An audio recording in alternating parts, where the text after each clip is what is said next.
The Solidify modifier is used primarily to add thickness to objects where we can see how thin the individual faces are. For example, a box with no lid. To add the Solidify modifier to a model, go to the Modifiers tab in the Properties panel, select Add Modifier, go to Generate, and then select Solidify. This will add the Solidify modifier to your object. To demonstrate how the Solidify modifier actually works on our model, I'm going to take this cube object and I'm going to select the top face, then delete it. We now have a situation where we can see both inside and outside of the model. If I go to the Viewport Overlays menu and turn on Face Orientation, you'll be able to see two colours, red and blue. Blue indicates the outward facing side, whilst red indicates the inward facing side. Ideally, for many applications, you would not want to see any red on your model, but we seem to have no alternative when we delete one face of our cube so that we can see inside. But the solution is the Solidify modifier. So in this example, watch what happens when I add Solidify to my model. All of it turns blue, and that's because Solidify generates additional geometry using the structure from the existing model. It can generate this geometry on the inside or on the outside, but the results are very similar. If I just increase the thickness, you can see the geometry that has been created. And because this geometry is technically new geometry, so these are brand new faces, the red faces that we saw before, they're inside these bevels. So if I was to increase the thickness and then just move inside of my cube, you can see at the moment we are in the gap that exists between the outside bevel and the inside bevel generated by the Solidify modifier. And it's here that we can see those red faces, the inward facing normals. But this is absolutely fine because that area of the mesh we're not going to want to view anyway. Let's take a look at two more simple examples. The first one is going to be a UV sphere. And for the UV sphere, all I'm going to do is I'm going to move into wireframe mode, then edit mode, select the top of the sphere, and delete the faces. Then let's turn off wireframe mode, and again, you can see the inside of the sphere. Now let's go back and add a Solidify modifier, and as soon as I add that modifier, the inside turns blue because we've added that extra geometry that allows us to create actual thickness for the model. Now I'm going to create one more example very quickly, which is going to be a cylinder object. And you could turn this into a glass or a bottle of some kind if you wanted to, using this method. We're going to take the top face once again, delete it. You can see the red on the inside. Move back into object mode, add the Solidify modifier, and you get the idea of what Solidify is going to do for your objects when you can see both inside and outside of your models. But how does this look when we apply our modifiers? Well, I'm going to turn off face orientation, we don't need that anymore. And let's start by applying the Solidify modifier on our cube object. To apply a modifier, just click on the down arrow located here, left click, and then select Apply from the menu. Now we're going to go back into edit mode, and you will be able to see that we can select all of this new geometry in terms of its faces, its edges, and its vertices, and we can manipulate these additional pieces of geometry that have been added to our model however we want. Again, if we take a look at our cylinder or our UV sphere that we've created as a bowl, if I go into edit mode now, we can only manipulate the geometry that already existed before we added the Solidify modifier. The geometry that has been added as a result of this modifier cannot be adjusted because it only exists based on what we have initially. So for example, I can take this edge, hit the G key to manipulate its positioning, and you can see not only are we able to manipulate the edge, but also the generated geometry formed as a result of the Solidify modifier. So let's go back into object mode, apply the modifier, pop into edit mode, and now you can see that we can edit the inside and outside of this edge that we created using the bevel modifier. Finally, let's do the same thing with the cylinder. Again, just apply the modifier from this menu, hit tab to go into edit mode, and now you can manipulate the geometry created as a result of the Solidify modifier. But can the Solidify modifier work with other modifiers as well? And the answer is yes, but you have to be cautious about the modifier stack and its order. Let's start with the wireframe modifier. So I currently have Solidify added to this cube. I'm going to add a wireframe modifier, and when I do this, you will see that we've generated a wireframe not only from the original geometry, but also the geometry that would have been created using Solidify. So if I increase the thickness value, which with the current offset value here set to 1 is able to push the generated geometry out, you can see that we have indeed used the wireframe on the geometry created using the Solidify modifier. Otherwise, we would not be able to manipulate this as we can right now. However, if we were to change the location of the wireframe modifier so that it goes above Solidify, the effect changes drastically. So in this example, we've created a wireframe of the initial cube, and then we've started using Solidify on the geometry and the faces that were created from the wireframe. And this result has a few issues, if you can just make them out along the top, that may need fixing. So keep that in mind when defining the order of your modifiers. If it's not working out how you intend it, just change the order of the modifier stack. Now, another modifier that you can use with Solidify is subdivision surface. Again, I'm going to go add modifier, generate, and then use subdivision surface. Now here, it actually looks as though there's no thickness to this edge. We're going to increase the value. And as we increase it large enough, you can actually see that we do have an inside and an outside. And we can also confirm this by using face orientation.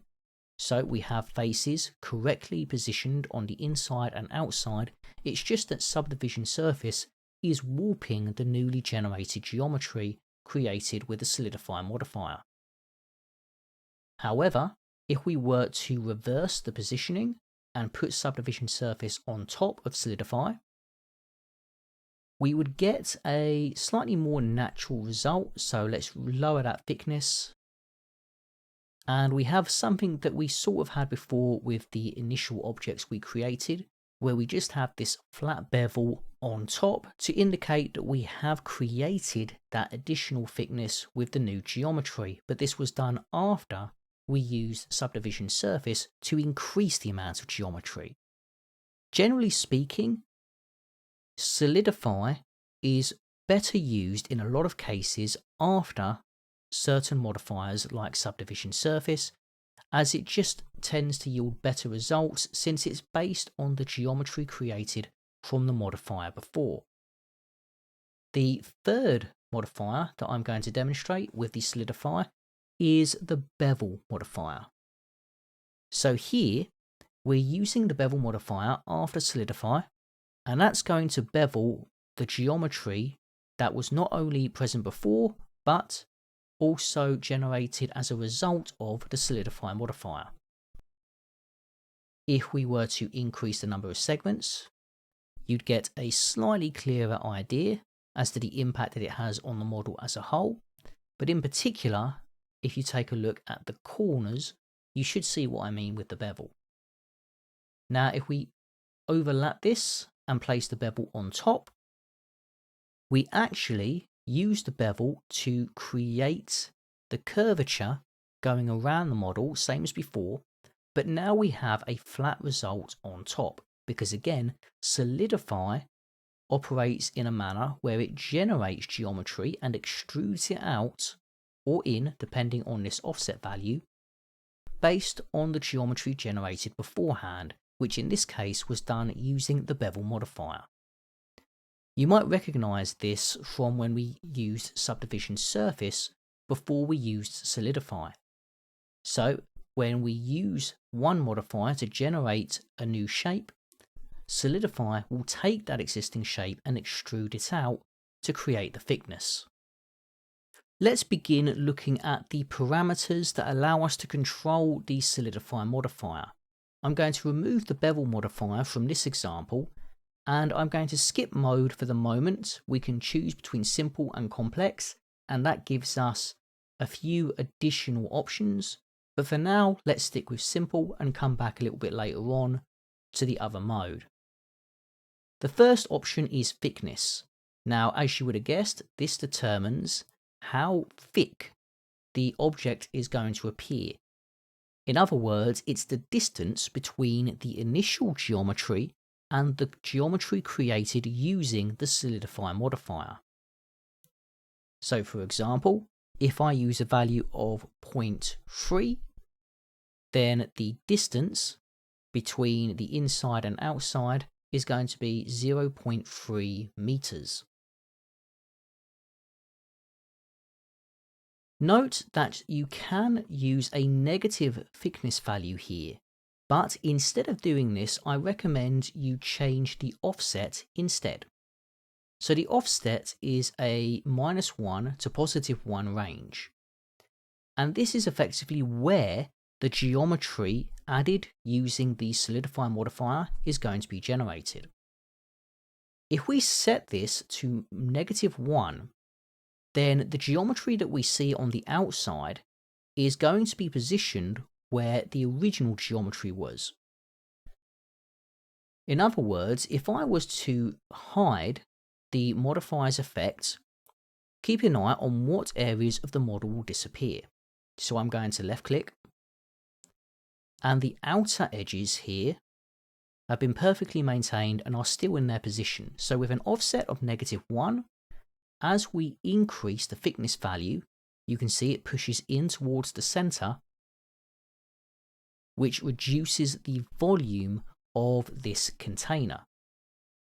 Now, if I reverse that to +1, again, I'm going to hide the effect of the modifier, but this time watch which edges are maintained. This time it's going to be the inside edges, and that's because when the offset is set to +1, the newly generated geometry is going to be extruding out and away from the center of the model. So if you want to increase the thickness on the inside, then you're going to want to set the offset to a negative value. And if you want to increase the thickness on the outside, you're going to want to use a positive offset value. Now this can be very useful depending on the objects you are trying to create. For example, let's say you're trying to create buildings that require thickness.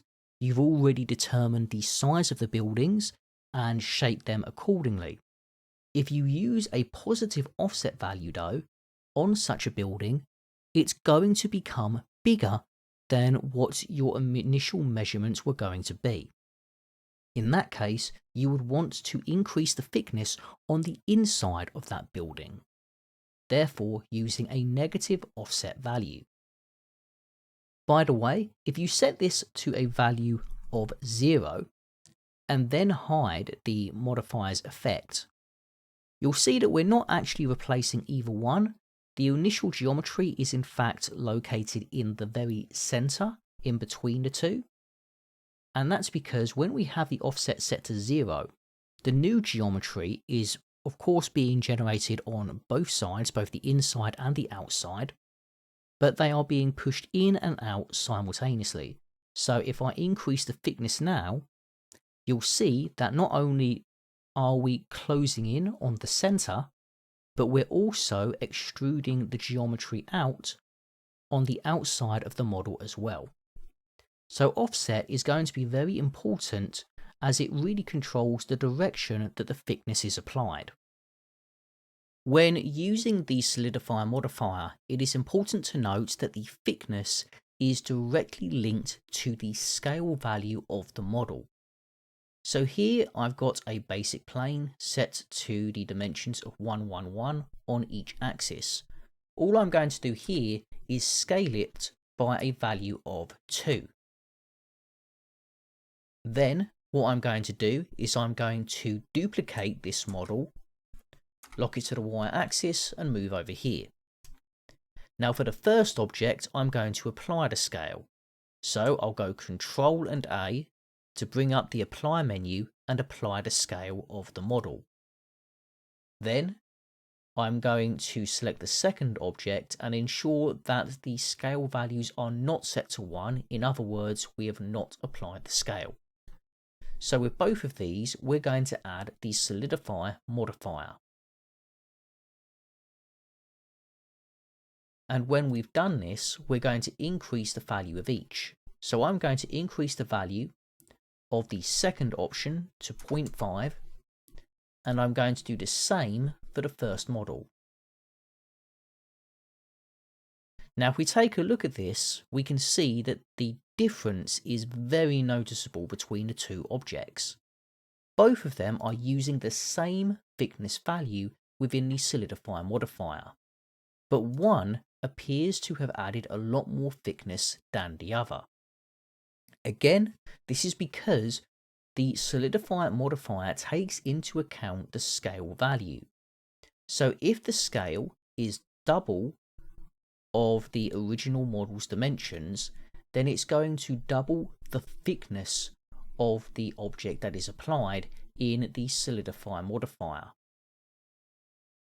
Basically what this means is that if you want the Solidify modifier to operate correctly, make sure to go select your model, use Control A and apply the scale. As soon as you do that, the Solidify modifier's thickness should correct and it should be appropriate to the size of your model and the value that you set in the modifier tab. The first checkbox that we come across here is even thickness. This basically changes the way the thickness value here is calculated. When this is not ticked, we are effectively taking the thickness from the inner corner to the outer corner of our model. When we turn this on, you can see it becomes thicker, and that means that we are taking into account the inner edge to the outer edge of the model rather than the corners. To better demonstrate this, I'm going to go to my viewport overlays and turn on the wireframe option so that we can see all of our geometry in object mode. Next, I'm going to press 7 to go into top orthographic view, and I have enabled the measure tool. So all I'm going to do here is I'm going to roughly hover my cursor over the outer corner, click and drag until I hover over the inner corner, and you can see that's pretty much 0.3 meters. So at the moment, with even thickness turned off, the thickness value here is representative of this, from the outer corner to the inner corner or vice versa. However, if I was to click and drag from edge to edge with even thickness turned off, you would see that it's nowhere near 0.3 meters. Here it's roughly 0.21. But if we were to turn even thickness on and then use the measure tool, first of all, if we were to do so from edge to edge, click and drag, you would see again it's roughly 0.3. And I'm not going to be able to line it up exactly, but you can tell quite easily here that the distance from the outer edge to the inner edge is going to be equivalent to the thickness value. Likewise, if I was to use even thickness on our corners, I can click and drag, and you can see now the corners from the outer edge to the inner edge are over 0.4 meters. Here's another way to demonstrate the even thickness parameter for the solidify modifier. I have a plane where I have extruded an edge, and I'm just going to add the solidify modifier to this object. Now, these two faces have different lengths. So, with the offset set to -1, I can increase the thickness value, but you can see that the generated geometry does not form the same angle as the original geometry in this case. So for this example, I would turn on even thickness, and that would ensure that we maintain that perfect right angle on the generated geometry, in addition to the original geometry formed here. Then we have options for the rim. I'm just going to orbit my view again.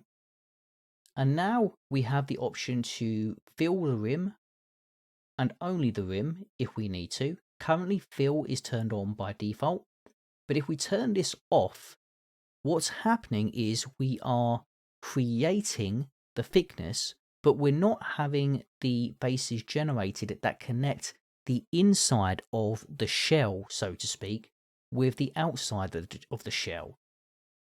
So the faces that have disappeared here, they represent the rim of the object when using the solidify modifier. And we can turn this value on to generate that rim and that additional geometry. Now, when you're using solidify, this is going to be ticked by default, and in most situations is going to be the better option. But there are going to be times when you may want to be able to see in between the inner and outer shell of your object. Below that, we have only rim. Now, it should be noted that we can only select only rim if we select fill first. So if we select fill and then select only rim, this does the opposite to having both of them unticked. So when both of these options are not ticked, you get the outside of the model, in this case, as well as the inside of the model. But if we tick both of these, we maintain the geometry for the rim, but the geometry used to create the inside of the model has now disappeared. Keep in mind that when you go for either of these two workflows, when you go and enable face orientation, you will see the red faces, which are the faces whose normals are pointing in the wrong direction. So keep that in mind if you're going to use the solidify modifier either with both of these options turned on or both of these options turned off. Vertex groups allow us to limit where the solidify modifier is going to affect the object. Here I'm just going to restore the rim, and I'm going to turn off face orientation and reset the thickness to a value of +1. Then I'm going to go into edit mode, and I'm going to, in edge select the top 4 of these vertices. So let's say I only wanted to add solidify to these 4 vertices. Well, I can add them to a vertex group by going to the data tab in the properties panel, clicking the plus button, giving it a name such as top, and then selecting assign. I can return to the modifier, move back into objects mode, select where we have the blank space next to vertex group, and then choose top. Now the solidify modifier functions in a way where the geometry associated to the vertices at the top of our model will be solidified. So we're able to create that thickness on the very top with the rim, and also going down towards the bottom. But you'll see how it tapers in because solidify is not actually in effect for these bottom 4 vertices of our cube. If we want to invert this effect, we can do so by clicking on the Invert button that is located next to our chosen vertex group. Here I'm just going to left click, it will be highlighted blue, and now you can see that at the very top we have practically no thickness whatsoever at the top of our cube, but it tapers out towards the bottom. So Solidify is working on the vertices towards the bottom of the cube, but not the ones at the top, and this is because we have inverted how the vertex group controls what geometry is affected by the Solidify modifier. You might think that the ability to define how Solidify functions based on vertex groups might contradict the very purpose of the modifier, which is to create thickness where it is required. In this example, we have it where the geometry towards the bottom has thickness, but at the top we have no thickness. But perhaps we do want just that little bit of thickness at the top. Well, that's where the factor value comes in, and you'll want to use this in combination with your chosen vertex group. When set to 0, the vertex group option will affect the model exactly as you would expect, whether it is as standard or inverted. So here I can restore it back to the way it was before. But if we manipulate this factor value, we can click and drag, and you'll see that the bottom of the cube now starts to taper out, and at a value of 1, it's the same as if we weren't using the vertex group at all. So in this scenario, we can define the vertex group used to control the Solidify modifier. And then we can use the factor value anywhere from 0 to 1 to determine how much influence Solidify has on the geometry that is not a part of the vertex group. In addition to these standard options, we also have a variety of additional tools that we can use to further manipulate the Solidify modifier. Let's start with the normals section, and here we have two options, flip and high quality. Flip is going to invert the face direction of the normals for the generated model. This can have a significant impact on the structure of the object itself, but it only actually works on our model if we choose the only rim option. So here I'm going to pick only rim, and you'll see that it just creates the rim of the model for the Solidify modifier, but it does not create the geometry on the inside. Now watch what happens when I tick the flip option. This is going to invert the direction of the generated geometry here that's generated by the rim. You'll also notice that the original geometry has actually maintained its own shape, as opposed to before, where it tapered out in all directions to accommodate for the newly generated geometry of the modifier. Another way of viewing this is to turn on face orientation, which can be done so from the Viewport Overlays menu. Just come down to where it says Geometry and select Face Orientation. When only rim is turned on, you should see two colours, blue and red. Blue represents the outward facing side of a face. Red represents the inward facing side. We can see how this option here is going to affect our geometry by paying attention to the generated rim faces. So left click to flip those faces, and now on top we can see a red colour, whereas before we could see blue. So when these new faces were generated with the Solidify modifier, their normals were flipped, but it does not edit the normals of the existing faces of the model, only the ones that are generated using the modifier.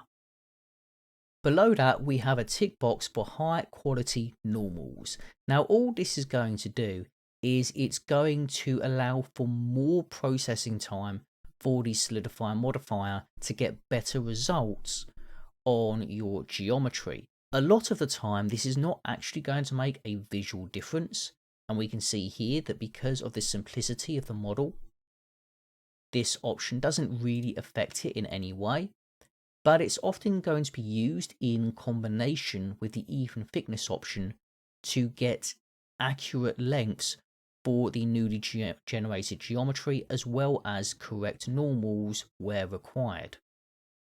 So you may want to turn this on regardless, but if you don't require it, or if it doesn't make any difference whatsoever, then just feel free to keep it switched off. And again, you don't need to turn this on in combination with the flip normals. They are two separate settings and they effectively do two different things to the model.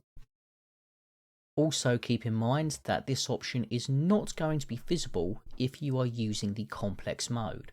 So if we go to complex mode for the modifier, you'll see under the normal section that we only have a single option, and that is to flip the face direction. Up next we have the materials section, and here we have two options, material offset and rim. So this is going to allow us to define the material for the offsetted geometry, which in this example are the walls on the inside, and the rim, which represents the faces on top of this model. Currently they're both set to 0. Now this is the offset material index. So the material index is a value assigned to each created material. Here I've generated 3, red, blue and green. Red has a material index of 0. Blue has a material index of 1. Green has a material index of 2. Now currently the material offset is set to 0, and because we originally created the red material, that is what is assigned to the geometry. Keep in mind as well that I've got only rim ticked off, so you're not going to see anything if you have this ticked still. So make sure this is not ticked and then increase the material offset value. You're going to see that the colour of the walls generated on the inside of this object has changed from red to blue. If I increase this again to an index value of 2, it's now going to give that generated geometry a green colour. I can do the same with the rim using this parameter. So we can control the materials of the rim and the offset geometry separately using these two values. Now this value here, the offset value, can change depending on the initially assigned material. So what I'm going to do now is I'm going to go into edit mode for my object, and I'm going to select the 4 main faces. So don't forget we're using an offset value of 1. So what's happening is that the original geometry is being pushed out as a result of the modifier, and then the new geometry is created on the inside. But while we're in edit mode, these middle faces actually represent the original geometry. So here I'm just going to select everything and I'm going to reassign all of these faces the blue material. Now as soon as I do that, you'll actually see that the material on the inside is in fact green, as is the rim. This might be a little bit confusing, but keep in mind what I just said. While in edit mode, these faces are in fact the original geometry, but we're able to view the effect of the Solidify modifier, which actually pushes these faces out to the outside of the model. If I was to reverse my offset, we'd actually get a better representation here. So in this case, we can see on the outside, we have our blue faces, and on the inside, where we have the generated geometry, we have the green faces. Now this is despite the fact that we have a material offset and rim value of 1. Again, these are not an exact match for the material index. Instead, they represent the material after the currently active one for that geometry. So because blue is the active material, 1 actually represents the green material. So blue becomes 0 in a way, and material offset goes from 0, which is blue, to 1, which is green. If we actually go to -1 with the material offset, this actually allows us to reverse the order. So now we're able to go to the material before the assigned geometry, which is red. After materials, we then have edge data. Now, the first three options here are used primarily when you want to use subdivision surface after the solidify modifier. So if you'll recall, we can add subdivision surface either before or after the solidify modifier, and that's going to change the final result of the model. So here, the initial result actually looks a bit better when the subdivision surface is added on top. But what if you wanted to have it below solidify? So all of these options were applied to the model before subdividing. Well, we can manipulate the edge data here to add creasing to the inner edges, the outer edges, and the rim. So in this example, we can manipulate the crease inner value, and that's going to straighten out the edges on the inside of our model. If we want to straighten the outside, we just manipulate the outer value instead. And here, by setting crease inner and crease outer to 1, we get a very similar result compared to if we positioned subdivision surface on top. The only difference here is that we solidify first and subdivide after, so there's less geometry that's visible at this point while the modifiers are active. And keep in mind, we're currently in edit mode, so I can go into objects mode to get a slightly clearer view. Note as well that these values will not work if the solidify modifier is after subdivision surface, so I can manipulate these values, but because subdivision surface has already been created, these crease values are not going to affect subdivision surface. In that case, we would need to put solidify on top. Then finally, we have the rim. Now in this example, the rim edges are the ones that you can see here that connect the inside to the outside of the model. So here I can click and drag, and this will straighten out the entire rim of our object so that it maintains the shape of the model before subdivision surface was added. Now, another way of understanding exactly what's going on here is to actually go back into edit mode and select your geometry. So if we select an edge here, we can manipulate the edge data. Now there are two values here, which are the bevel weight and the crease value. So we could manipulate these from here to affect the subdivision surface modifier. Again though, keep in mind that if we want to manipulate the edge data of generated geometry using solidify modifier, that's when we would need to manipulate the inner, outer and rim values within the solidify modifier itself. However, you could, if you wanted to, manipulate these values instead of the ones in the modifier if you wanted more control over specific edges. So for example, we can manipulate these values here, and then with one edge selected, increase the crease value, and then from there we can play about with, say, the rim, for example, to generate new shapes for the modifier's generated geometry. That being said, I recommend, if you are manipulating your edges and the edge data, to use the solidify modifier, as it's going to correctly affect both the inside and outside of the geometry when we manipulate these values compared to just the crease value here in the 3D viewport.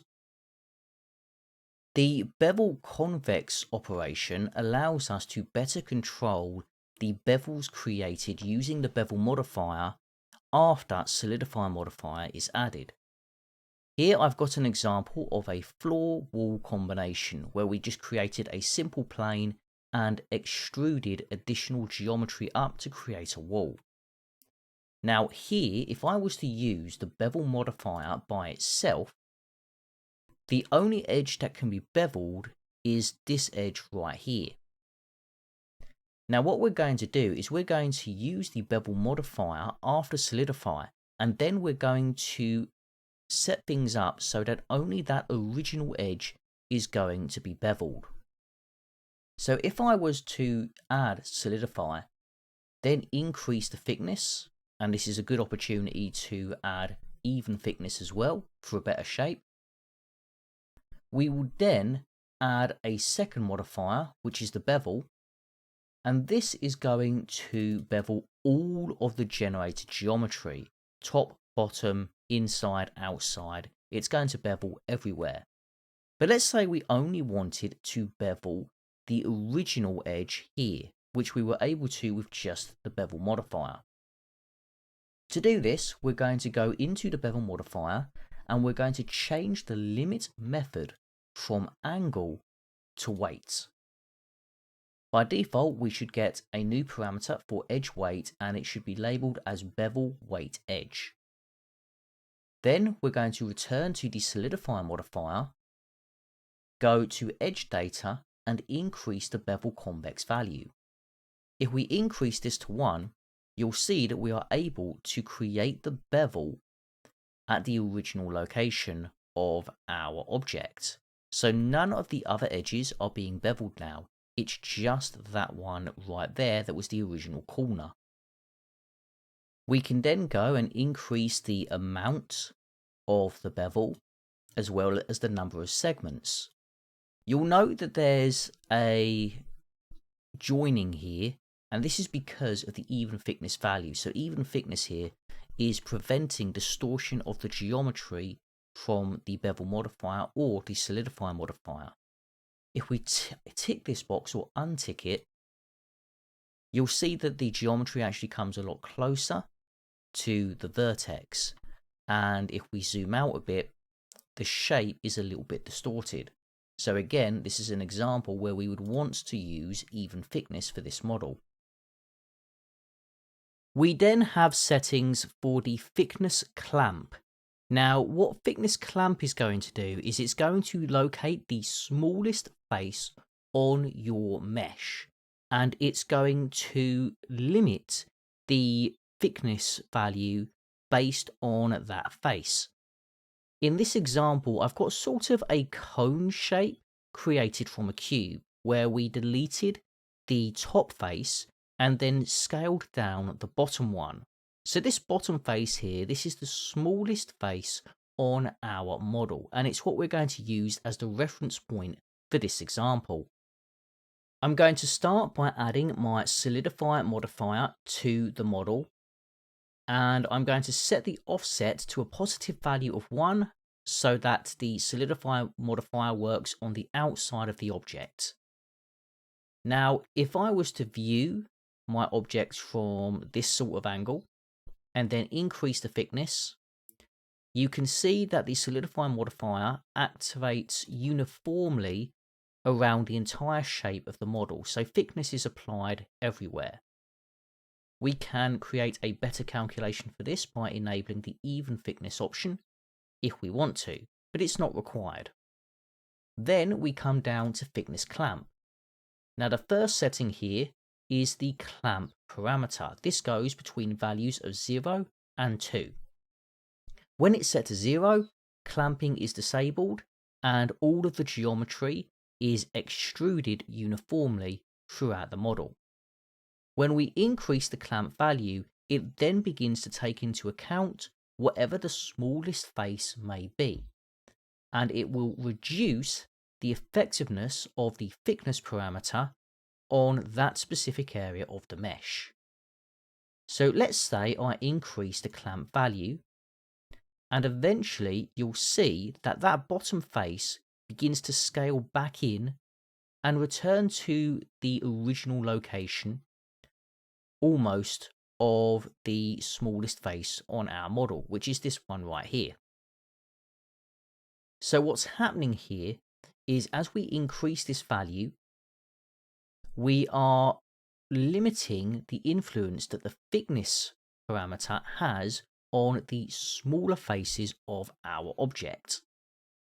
Below that, we have the angle clamp value. Now, when this is enabled, it takes into account the angles of the edges and geometry used to create the faces of our model. So here, the angles are very apparent because we've created a sort of cone shape. This is going to further limit how the thickness parameter is going to work on our model to help prevent distortion and overlapping. A better way, though, of demonstrating this one is to actually reverse the offset from +1 to -1. And you can see right now the area of that top face here, or where the face doesn't exist. Watch what happens when I select angle clamp. Nothing's going to happen yet, but if I increase the thickness value, you'll see it goes all the way to this point, so it closes in a fair bit. Now I'm going to turn off angle clamp, and it actually brings the geometry back out again. So to recap, thickness clamp allows us to set our thickness parameter based on the geometry's general shape, using the smallest face as a reference point, and this is what prevents the thickness slider from creating overlapping geometry.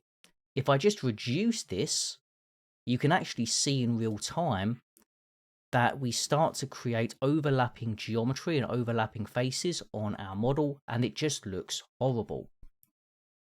This is because our thickness value is so high, so we need to reduce that to compensate. Alternatively, the angle clamp adds an additional calculation which helps to further prevent distortion based on the general angles of the geometry itself. Here we have another example where I've just generated some geometry using a couple of planes and the bevel tool. And we're going to add a solidify modifier to this shape. So we're going to add solidify. We're going to increase that thickness value. And let's also set it with a positive offset. And by default, it looks pretty good coming around that curve. But now let's change that thickness clamp value. If we click and drag to increase that thickness clamp, it's going to take into account the smallest faces, and when applying the thickness, it's going to prevent those smaller faces from stretching with a high clamp value. We can use angle clamp to revert this based on the individual angles of each face, so that will actually allow the angles to deform better despite the clamp value. Now, where this gets a bit interesting is when we enable angle clamp, which doesn't appear to do anything by itself other than reset the actual lengths of these faces.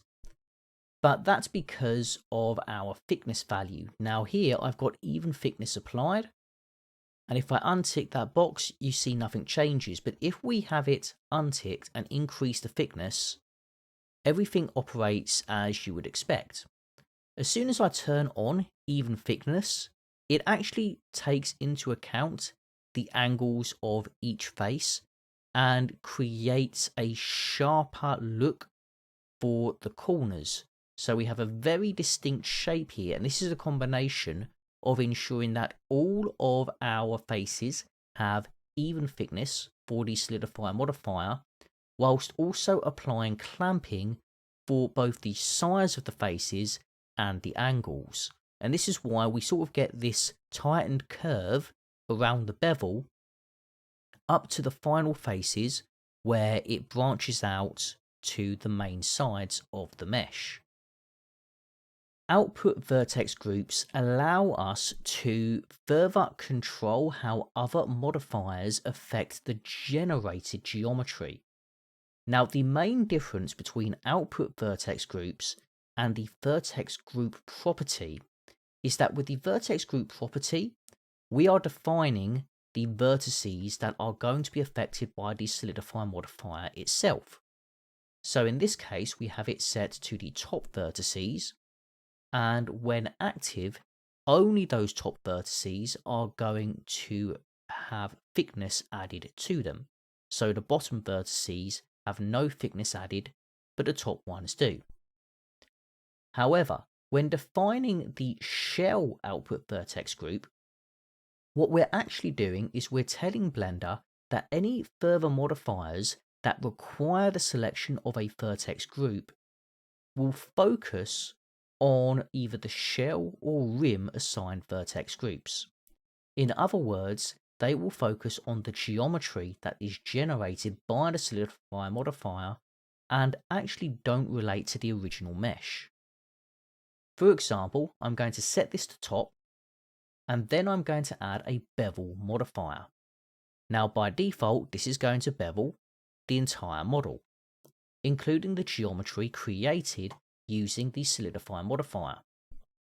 We've already set the shell to the top vertex group, but now we're going to change the limit method from angle to vertex group, and from here we're going to choose top.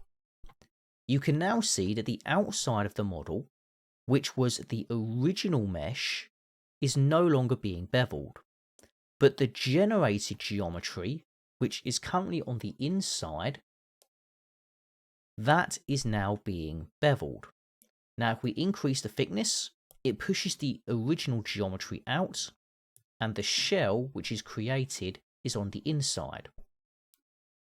Now the shell is often going to remain on the inside, but if we reduce the offset to -1, then we reverse the thickness direction.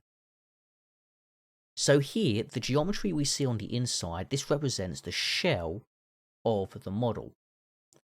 And this is the vertex group that has been assigned both in the solidify modifier and now in the bevel modifier. So at this point, the bevel modifier affects only the shell geometry.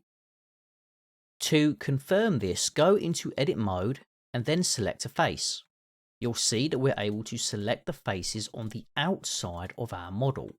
These are the original faces of the objects, but they're not the ones that are being beveled.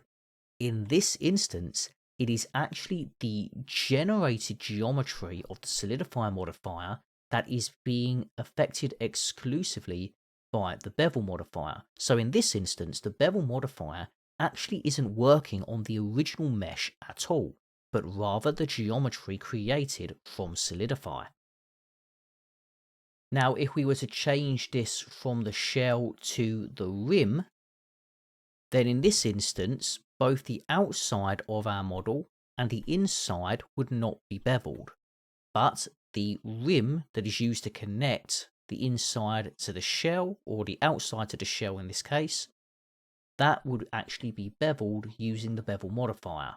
So again, we can increase the amount, increase the segments to create that bevel effect, but it would be tied exclusively to the geometry that becomes the rim of our model. We've covered pretty much all of the parameters using the simple mode, but there is a complex mode to this solidify modifier.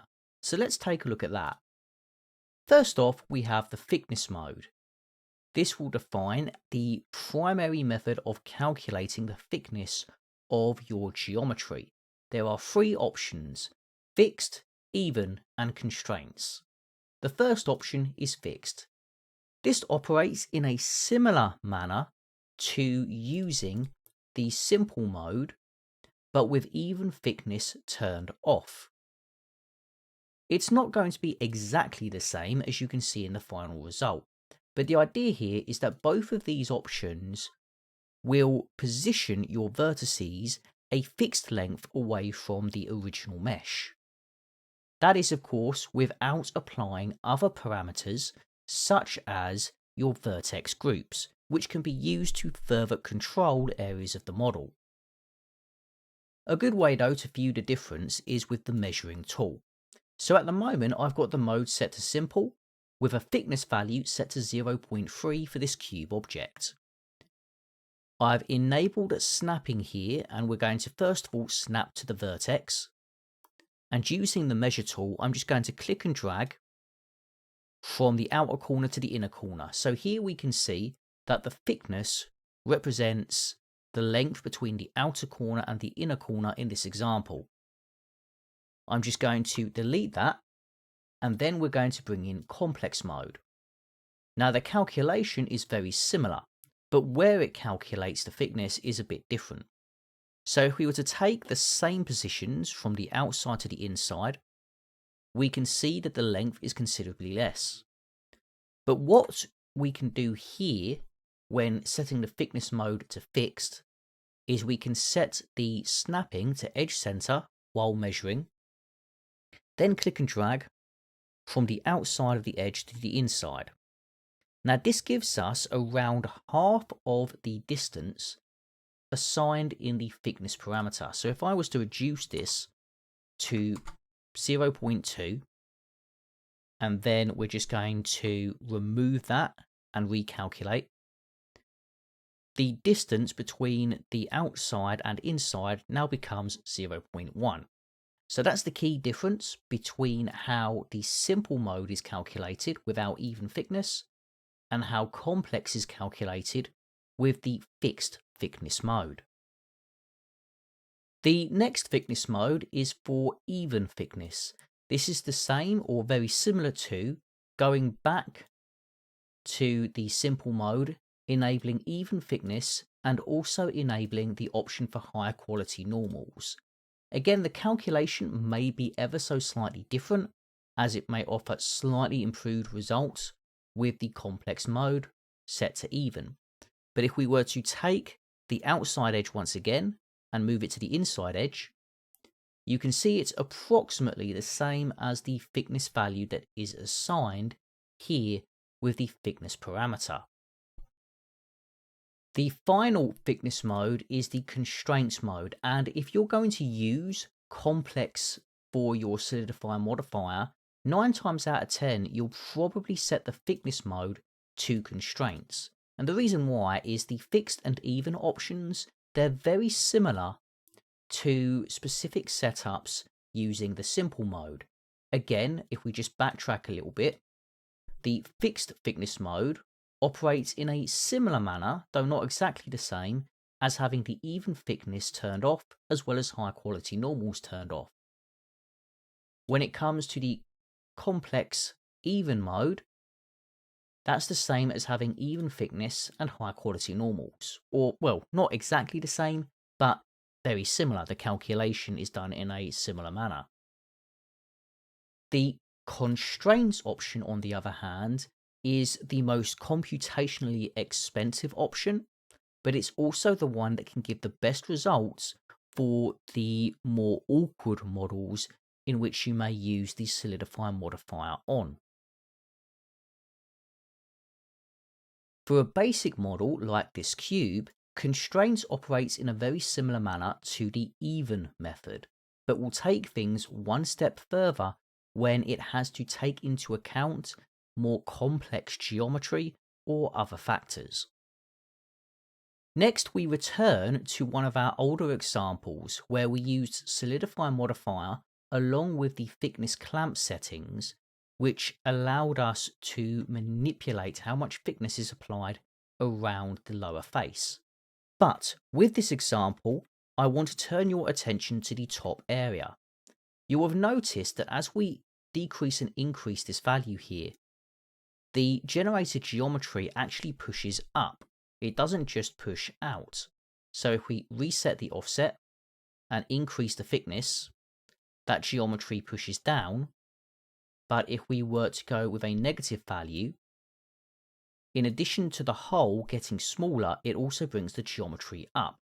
We can change how this works by setting our mode to complex and then changing the boundary.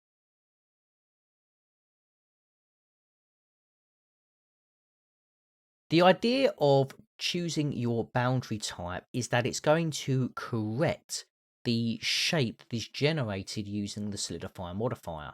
Again, applying this thickness parameter not only brings the thickness inwards, but it also brings it up, which may not be what you're looking for. That's when the boundary is set to none, but we have two other options. We have the round option and the flat option.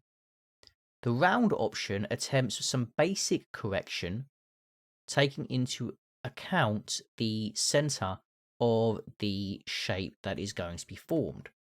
So if I just increase this thickness a little bit higher, and then change the boundary from none to round, you can see it does flatten out somewhat. So it's sort of correcting the direction of the normals for the new geometry. If you want to go one step further and ensure that this generated geometry remains flat, in other words, it mimics the normals of the original geometry, you can set the boundary option from round to flat. This will completely flatten the geometry that is generated in this example using the SOLIDIFY modifier. So now I can manipulate that thickness value, but the faces that are generated on the rim are going to remain flat, despite the fact that earlier before we had manipulated some of the settings so that the geometry would in fact extrude upwards when the thickness was manipulated. The final option that we're going to look at is the merge threshold. This is exclusive to the complex mode. So you can see here under simple, this is not a mode that is visible, but in complex, we can manipulate the merge threshold. And this effectively is like the merge by distance tool.